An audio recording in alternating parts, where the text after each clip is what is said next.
16 विधायकों के साथ बिहार में नीतीश कुमार सरकार को समर्थन दे रहे लेफ्ट ने लोकसभा चुनाव के लिए सौदेबाजी शुरू कर दी है।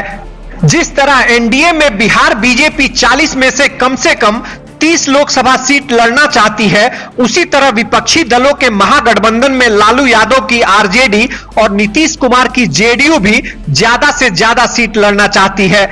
ऐसे में सहयोगी दल कांग्रेस, सीपीआई और सीपीएम के नेता नीतीश, लालू और तेजस्वी यादव की ओर टकटकी लगाए बैठे हैं। रिपोर्ट की माने तो 2025 के विधानसभा चुनाव में आरजेडी नेता तेजस्वी यादव के नेतृत्व के बदले जेडीयू 2024 के लोकसभा में आरजेडी से ज्यादा सीट लड़ने की कोशिश कर सकती है। चर्चा है कि दोनों मिलकर 30 से 32 सीट खुद लड़कर बाकी 8 से 10 सीटों में कांग्रेस और तीनों लेफ्ट पार्टियों को निपटाना चाहते हैं, लेकिन दोनों की चाहत को कांग्रेस और वामपंथी दल पूरी होने देंगे, इसमें संदेह है। सम्मानजनक सीट नहीं मिलने पर लेफ्ट पार्टियां अलग राह भी पकड़ सकती हैं, जिसका खामियाजा कई सीटों पर महागठबंधन को उठाना पड़ सकता है।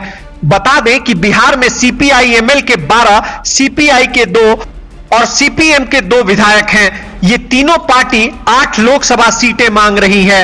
सीपीआई माले के महासचिव दीपांकर भट्टाचार्य ने कहा है कि हमारी पार्टी मजबूती से लोकसभा चुनाव की तैयारी कर रही है। हम पिछली बार 4 सीट लड़े थे, इस बार भी कुछ सीटों को चिन्हित करके तैयारी कर रहे हैं। उन्होंने कहा कि हम 4 सीटों पर तैयारी कर रहे हैं। सीट पूछने पर दीपांकर ने नहीं बताया, लेकिन चर्चा है कि माले सिवान, आरा, काराकाट और जहानाबाद लोकसभा सीट लड़ने की तैयारी कर रही है। बिहार की दूसरी बड़ी लेफ्ट पार्टी सीपीआई के राज्य सचिव राम नरेश पांडे ने कहा कि लोकसभा सीट और उसकी संख्या के बारे में बातचीत आगे होगी। पांडे ने यह जरूर कहा कि यह तय है कि महागठबंधन के साथ रहकर लड़ेंगे।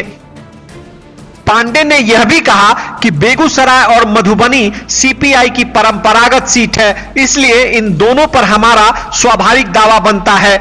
सीपीएम के राज्य सचिव ललन चौधरी ने कहा कि सीट तो बटेगा ही, लेकिन पहले एक साझी समझ तो बन जाए। ललन चौधरी ने कहा कि कोई एक दल सारी सीट तो लड़ेगी नहीं। चौधरी ने कहा कि सीपीएम 4 सीट पर तैयारी कर रही है, जिसमें उजियारपुर, खगड़िया, समस्तीपुर और महाराजगंज शामिल है। तीनों लेफ्ट पार्टियों के बयान पर गौर करें तो लगता है कि सीपीआई माले 4, जबकि बाकी दोनों पार्टियां 2-2 सीट पर दावेदारी से बातचीत की शुरुआत कर सकती है। सूत्रों का कहना है कि जेडीयू और आरजेडी की योजना रहेगी कि माले को 2 और सीपीआई को 1 सीट देकर कांग्रेस को 4 से 5 सीट दिया जाए। संभव है कि सीपीएम को कोई सीट ना दी जाए, क्योंकि लोकसभा के स्तर पर वो किसी भी सीट पर इतनी मजबूत नहीं है। 4 विधायक पर 1 मंत्री का हिसाब जोड़ने वाली कांग्रेस 2022 से ही 2 और मंत्री बनाने की मांग कर रही है। राहुल गांधी तक ने नीतीश से कह दिया, लेकिन अभी तक मुहूर्त निकला नहीं है।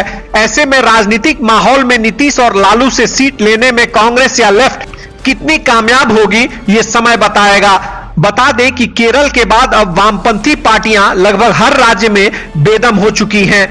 पश्चिम बंगाल और त्रिपुरा तक में अब वो प्रासंगिकता खो चुके हैं, लेकिन लेफ्ट पार्टियां हैं और पूरी ताकत से बीजेपी विरोधी विपक्षी गठबंधन इंडिया में शामिल हैं।